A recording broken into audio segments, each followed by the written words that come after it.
it's Jennifer. Today is May 21st. It's a Monday.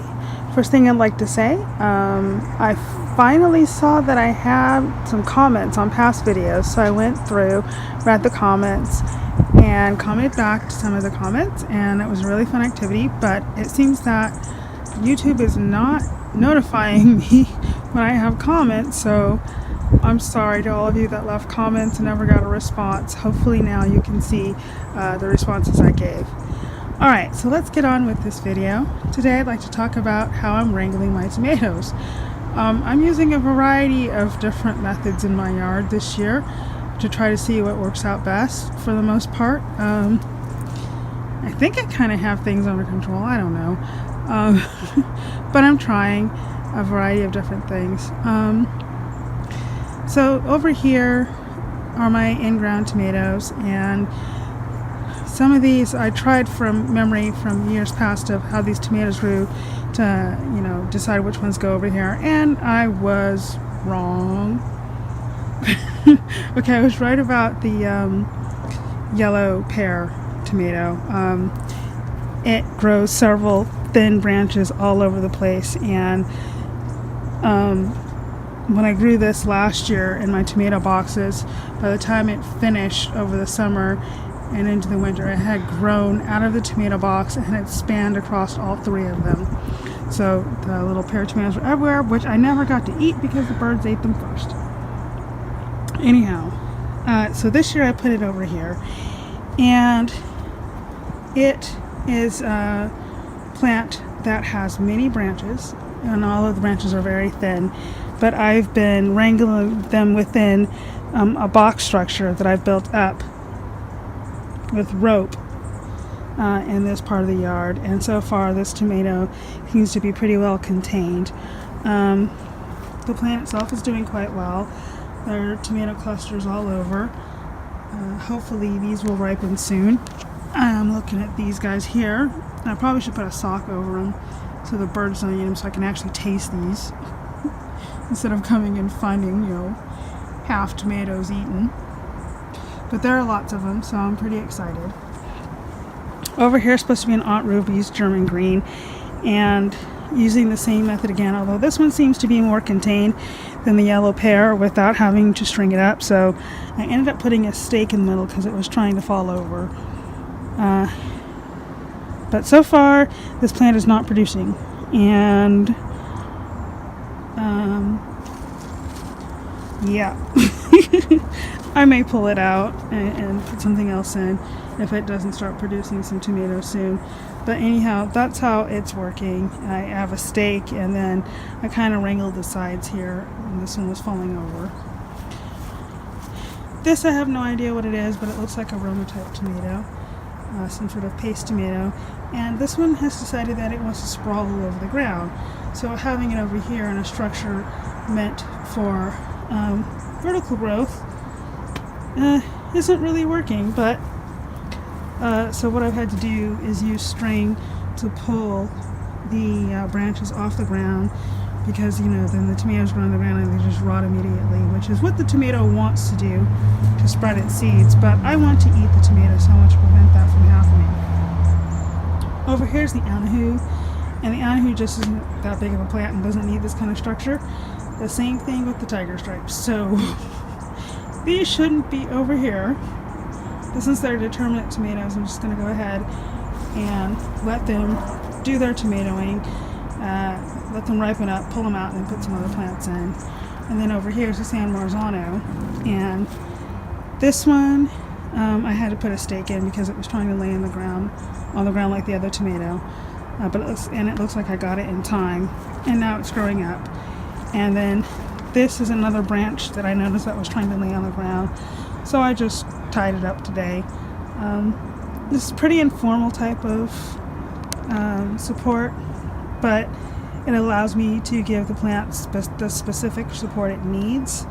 So if you have a tomato plant's going to be big and huge and branches everywhere, you might want to try some sort of impromptu thing like this, provide a basic structure and then tie it up as you need.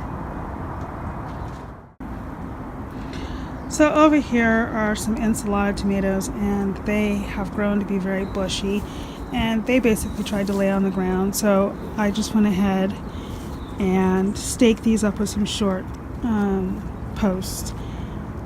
And I think this is all they'll need. These mainly have been growing outward, bushier than tall, and these are also determinate plants, so hopefully this is about the height they'll reach, and that's the end of their growing period. And now they'll just put out their tomatoes. So anyhow, that's all I did for this, and I just put the stakes where I felt that they were needed to support the plant up and keep it off the ground. So I found that the tomato cages are good for tomatoes that stay pretty small, like this one here, which is the blue-green tomato, and it's staying about 3 to 4 feet tall, and it's doing quite fine in a tomato cage. It's not stressing it or anything like that. And then the same thing with this dark galaxy tomato.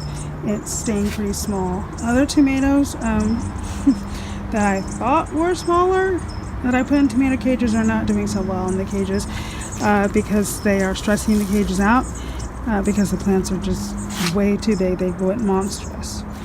Another kind of support method I'm using for my tomatoes is this new one with the stakes and these tie bar supports. And one of the things that I see in the advertisements and examples of people using it and complaining that the tie bars don't support the tomatoes, that they fall off, is that people have them facing the wrong way. You need to point them this way such that when the tomato pushes out on them, it pushes out in the direction of the C, such that it can't fall off. If you have it the other way and then the plant pushes out, of course it's going to pop out. So if you choose this kind of tomato support, be sure to turn the tie bars the correct direction, not the direction shown in illustrations. And here I'm using them in this planter, but this planter probably would have been better off with me using tomato cages, since all of these tomatoes stayed relatively small. So I've noted the types now, and I will keep that in mind the next time I plant them, if I plant them again. A lot of these tomatoes are new types that I've never tried before, so we'll see how these taste. That is, if I can keep them alive long enough to get the tomatoes ripening. Right now I'm having a tremendous problem with powdery mildew, and so it's just a race against time now to get the ripe tomatoes versus when the plant dies from just too much powdery mildew. Okay, over here is what I was talking about earlier with the problem with having plants that are too big for the tomato cages. So here I stacked 2 tomato cages on top, trying to make a taller tomato cage.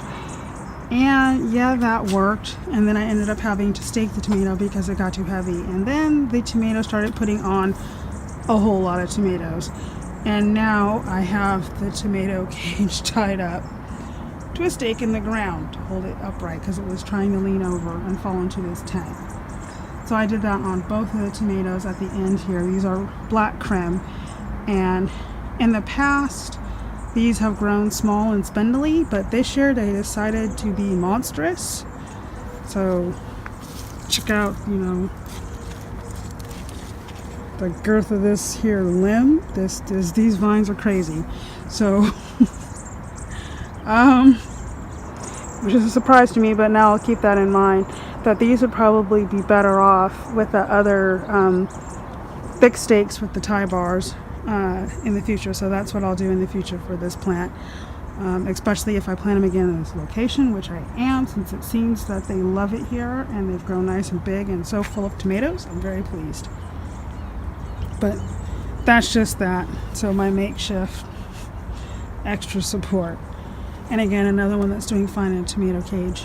That one back there is a patty striped, and it's doing fine in a tomato cage. One of the things that I did have to do for these black creme was top them. So I chopped off most of the growing tips here, because once the plant gets over my head and over my reach, there's no point in having tomatoes that are too tall for me to reach. So It seems fine. I mean, I'm satisfied with the amount of tomatoes on this plant. I mean, geez, there's plenty of them. And then I'm having the same problem with this white tomasol. Eventually, I'll have to top it as well, and probably have to provide some tertiary support since it's already on a stake.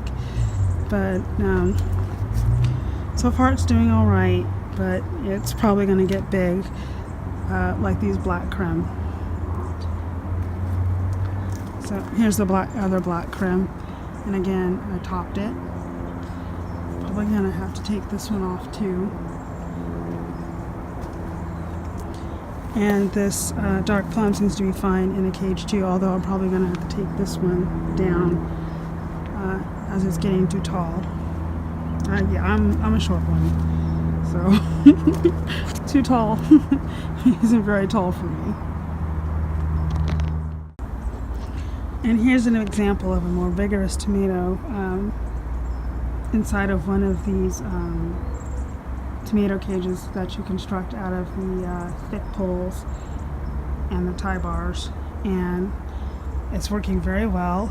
The tomatoes are indeed pushing against the tie bars, like I said, so you need to have them facing this way in order to keep the tomato contained.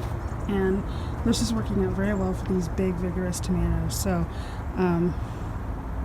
if they're not in a tomato box like these over here, then I will probably switch all of the ones the next time I start planting to this configuration if I know that they're big, vigorous plants.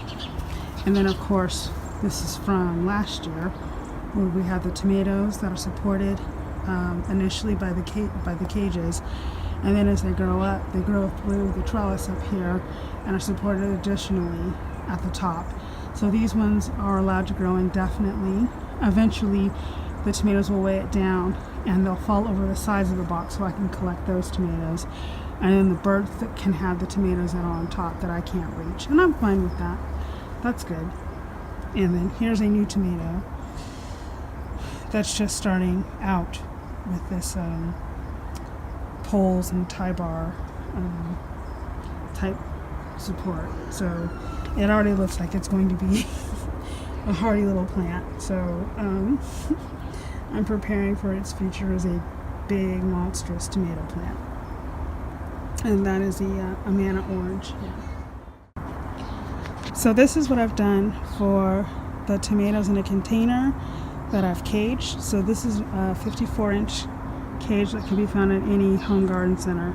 And what I've done is I've cut about 8 inches off the legs and the bottom such that they fit better into the container and are more stable. So when those bottom legs are too long, it's very unstable in the pot. So you need to cut some of the legs off. And that's what I've done. Yeah, it results in a shorter cage, but I think in the long run this is going to be more stable for the plant. And that's all I'm doing to wrangle my tomatoes up. So far, it's going. Oh, I forgot this one last thing. This is kind of me again being willy-nilly, like on the other side of the yard with the in-ground tomatoes. And this time I set up a series of 10 poles, and the idea was to try to use string and whatnot in these poles to support the plants how they need to be supported. And so far, it doesn't look neat or anything, but it's working, and I've been using various things to keep the plants wrangled up until they can get to the top of the box here. I'm not sure that this Polish Linguiça is going to get there. This seems to be one of these plants that's bushy and stout, but not very tall, so it may never reach the top. And this is good to know that maybe this is fine to put into a container with either a cage or with that pole system with the cross members. So keeping that in mind for next time. But I do know that the lemon boy here likes to grow every which way, and so I'm allowing it to do so. and doing my best to keep it wrangled such that it doesn't self-destruct. And that's all for my tomato wrangling. I guess the next video I'll go ahead and talk about some of the novelty tomatoes I'm growing in my yard.